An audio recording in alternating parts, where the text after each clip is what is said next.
బహుశా మీకు తెలుసునని అనుకుంటా, రామానుజుల వారి చరిత్రలో బీబీ నాచ్యార్ అని ఒక కథ ఉందండి. ఆమె ఒక ముస్లిం కన్య, ఒక ముస్లిం రాజుగారి యొక్క కూతురండి ఆవిడ.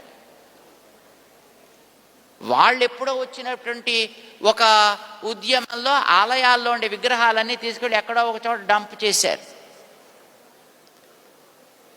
రామానుజాచార్యుల వారు మేల్కోట వెళ్ళినప్పుడు అక్కడ ఆలయాన్ని పునరుద్ధరణ జరిపితే మూల విగ్రహం దొరికింది, ఉత్సవ విగ్రహాలు లేవు. ఎక్కడున్నాయి అని ఎంక్వైరీ చేస్తే అది సుల్తాన్ గారు తీసుకువెళ్ళిపోయారని చెప్పారు. అడుగుదాం వెళ్ళి,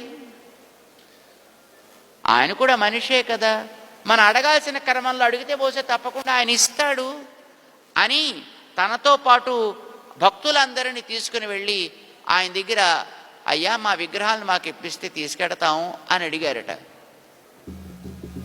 మీరు దేవుడు అని అంటున్నారు కదా, ఆయన్ని మీరు పిలవండి, ఆయన వస్తే తప్పకుండా మీకు తీసుకెళ్లే పర్మిషన్ మేము ఇస్తాము.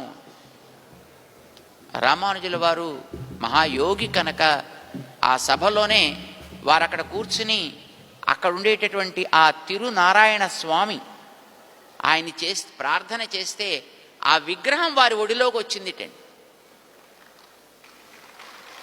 అయితే అది పాప సుల్తాన్ గారికి ఆశ్చర్యం వేసింది. ఓకే, ఇదేదో తమాషాగా ఉంది, అయినా మీరు అడుగుతున్నారు కానీ తప్పకుండా మీరు తీసుకెళ్ళడానికి మేము పర్మిషన్ ఇస్తాం, మీరు దాన్ని తీసుకుని వెళ్ళొచ్చును అని సుల్తాన్ అంగీకరించారు.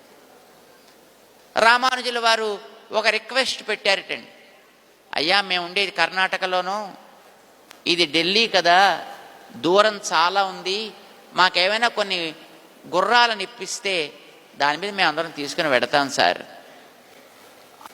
ఆనందం కలిగింది సుల్తానికి కనుక గుర్రాలు కూడా ఇచ్చేటండి. ఆయన వేసుకుని వచ్చేసారు మేల్కోటకి, విగ్రహాన్ని ప్రతిష్ఠ కూడా చేసేసారు. అయితే ఆ రోజు సాయంకాలం ఆ సుల్తాన్ గారి అమ్మాయి కంప్లైంట్ చేసిందని వాళ్ళ నాన్నగారి దగ్గర. ఈ విగ్రహాల్లో నచ్చినటువంటి ఒక విగ్రహాన్ని తెచ్చి ఆవిడ తన రూములో పెట్టుకుందిటండి. ఆ పిల్ల, అది దేవుడు దెయ్యం అనే ప్రశ్న కాదు, అందంగా ఉంది, తెచ్చి తన దగ్గర ఒక మెమెంటో లాగా పెట్టుకుంది ఆ అమ్మాయి. And she liked it very much. సాయంకాలం తన గదికి వచ్చి చూసుకునేటప్పటికీ అది కనిపించలా. ఏమైంది నా రూమ్లోనని వాళ్ళ నాన్నగారికి ఆ పిల్ల కంప్లైంట్ చేసింది.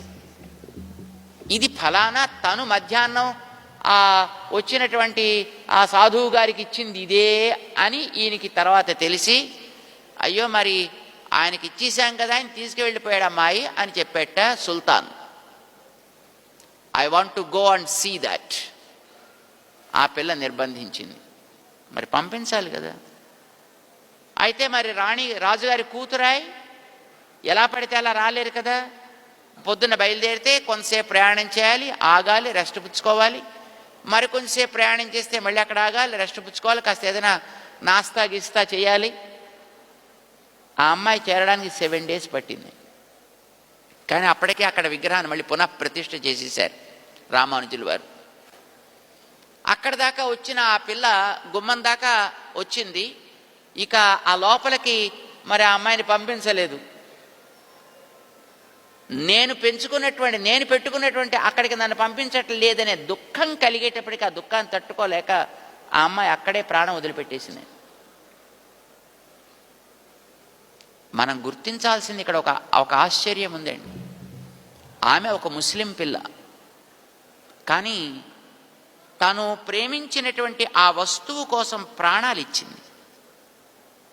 అది మనకి దైవం. ఒక దైవం కోసం ప్రాణాలు ఇవ్వగలిగే వ్యక్తి సామాన్యులు కారు, చాలా గొప్పవారు అవుతారు. కనుక ఆ పిల్ల మనం ఆరాధన చేసేటటువంటి భగవంతుడితోటి అంత ప్రేమగా ఉండే లక్ష్మీదేవితోటి సమానురాలయ్యి ఉంటుంది ఆమె అని ఆమెకు బీబీ నాచియార్ అని పేరు పెట్టి లక్ష్మీదేవితో సమానముగా ఆరాధన చేసేటటువంటి ఒక స్టేటస్ కల్పించారు రామానుజుల వారు.